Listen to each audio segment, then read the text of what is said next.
Baik, untuk topik kita pada kali ini, ramai dekat luar sana yang tanya saya, kenapa permukaan daun ataupun di bahagian epidermis daun ada bintik-bintik kuning ataupun yellow spot. Adakah ini satu penyakit atau masalah serangga dan sebagainya?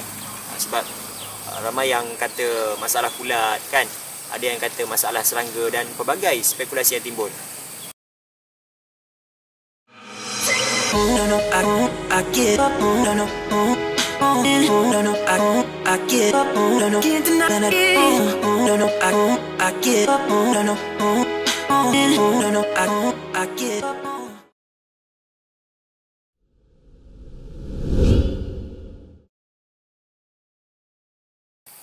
Bismillah, wassalatu wassalamu ala rasulillah wa ala alihi wa ashabihi wa man walah.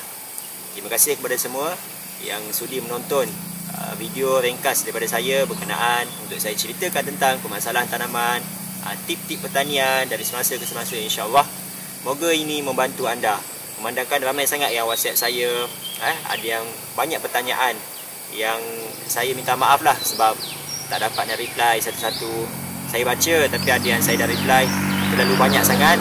Jadi anda juga jangan terlepas daripada tip-tip ini. Boleh join ataupun join channel Telegram saya. Banyak saya kongsikan kat sana. Baik, untuk topik kita pada kali ini, ramai dekat luar sana yang tanya saya, kenapa permukaan daun ataupun di bahagian epidermis daun ada bintik-bintik kuning ataupun yellow spot. Sebenarnya tuan-puan, ini adalah masalah pada kekurangan unsur zinc. Zinc ini dia merupakan unsur mikronutrien ataupun yang kita kata yang diperlukan oleh tanaman dalam keadaan sederhana, dalam kuantiti yang sederhana. Sekiranya unsur zinc ini hilang, maka akan kelihatan gejala ataupun simptom-simptom yang tertentu pada daun yang kita boleh lihat. Yang boleh kita lihat, oh, ini sebenarnya kekurangan unsur zinc. Jadi kita boleh camlah apa gejala ataupun simptom itu sebenarnya. Simptom itu kita boleh lihat apabila daun jadi kerinting, bergulung, lepas tu kerdil, kuning, dan juga masalah yang kita cuba bincangkan, iaitu topok-topok kuning. Jadi macam mana unsur ni boleh hilang? Baik, tuan-puan yang dirahmati Allah sekalian, unsur ni boleh hilang apabila medium tanaman kita ataupun tanah tu berasid, masam. Jadi tanah kalau masam, unsur-unsur tertentu akan hilang. Juga unsur yang kita cuba bincangkan pada hari ini iaitu unsur zinc. So ringkasnya, apakah solusi yang kita boleh buat untuk membaik pulih keadaan tanah, untuk baik pulih pokok ni daripada kekurangan unsur zinc? Jadi di sini kita ada 3 perkara yang boleh kita buat. Yang pertama, seperti yang kita tahu, kalau tanah masam atau pH tanah berada pada bawah 5.5 lah, okey, bacaan 5.5, bawah bacaan 5.5, maka first kita boleh buat pengapuran. Pengapuran ni boleh kita dolomite, topak dolomite pada pokok, lebih kurang dalam 1 kilo atau 2 kilo bergantung pada saiz pokok lah. Ini tujuan nak neutralkan balik tanah, tanah-tanah yang masam. Kalau tanah tu masam, kita kasih apa jenis baja pun, baja tak akan uptake daripada akar. Itu masalahnya. Dan yang kedua, kita boleh buat pembajaan. Pembajaan ada 2. Kita boleh buat sama ada baja biji ataupun baja folia. Jadi ada yang tanya, baja biji yang macam mana untuk kita gunakan bagi merawat masalah kekurangan unsur mikronutrien? Senang saja tuan-puan. Baja biji kita boleh lihat pada label guni baja yang tertera, tertulis contoh nisbah 555 plus TE. TE bermaksud trace element. Trace element ataupun sinonim dengan mikronutrien. Jadi inilah jawapan kepada permasalahan yang berlaku dan jawapan kepada solusi. Manakala bagi baja folia pula, kita boleh guna baja folia hijau. Folia ni senang saja, pada botol ada label, dia tulis siap-siap lah unsur-unsur tertentu yang terkandung dalam baja. Contohnya nitrogen, magnesium, boron, zinc.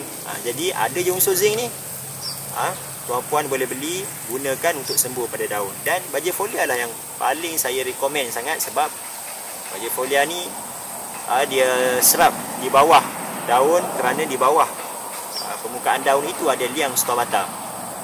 Liang stomata inilah berfungsi untuk menyerap semua jenis nutrisi baja. So kita boleh buat penyemburan pada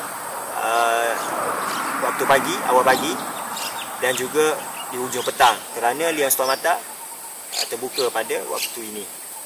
Okey, yang tu kena ingatlah. Jadi pemerhatian saya,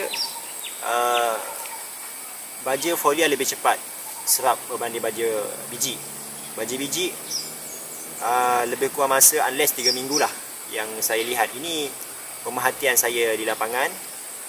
Dan tempoh penyerapan pada daun untuk unsur zinc ini adalah selama 26 jam. Selama 26 jam. Jadi kalau pakai baja folia tu sudah tentulah lebih cepat ataupun lebih maksimum kepantasan dia berbanding baja biji. Jadi dan last sekali daripada saya, apabila kita dah buat bajaan, kita tahulah pokok ni ada masalah ini, masalah kekurangan unsur zinc. Saya nak justify, nak ketengahkan kat sini bahawasanya apa-apa jenis tanaman yang ada kekurangan unsur nutrisi, maka ini sekaligus akan mengundang sebarang jenis penyakit, terutamanya penyakit kulat lah. Kulat sangat suka hinggap pada tanaman-tanaman yang kekurangan antibody. Ini bahasa mudah saya ringkaskan kat sini. Jadi saya dapati pokok yang kekurangan unsur zinc yang ada bintik-bintik kuning tadi, ini sekaligus mengundang kulat Phomopsis pada daun. Kulat Phomopsis ini terbentuk pada permukaan daun. Jadi solusi yang boleh kita lakukan, seperti yang biasa saya lakukan, ada dua. Yang pertama, kita kena guna racun kulat lah. Racun kulat yang saya nak bagi tahu kat sini ada dua jenis lah yang saya buat. Yang pertama saya guna binomil, yang kedua carbendazim.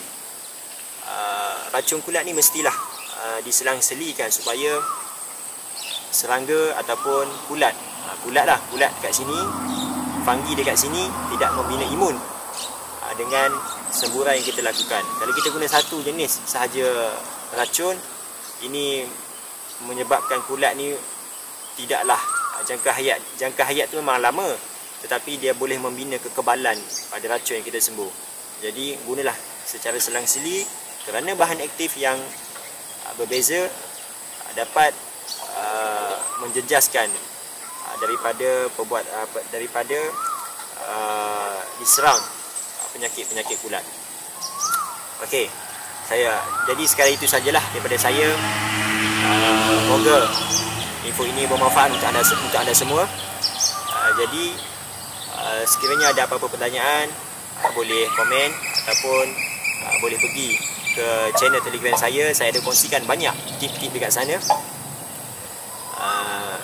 Sekian sahaja daripada saya, Muhammad Fauzan, Durian Montong Tani, inovasi pertanian anda. Selamat berpuasa di seluruh kaum muslimin dan muslimat. Semoga Allah Ta'ala menerima semua amalan kita, insyaAllah. Assalamualaikum warahmatullahi taala wabarakatuh.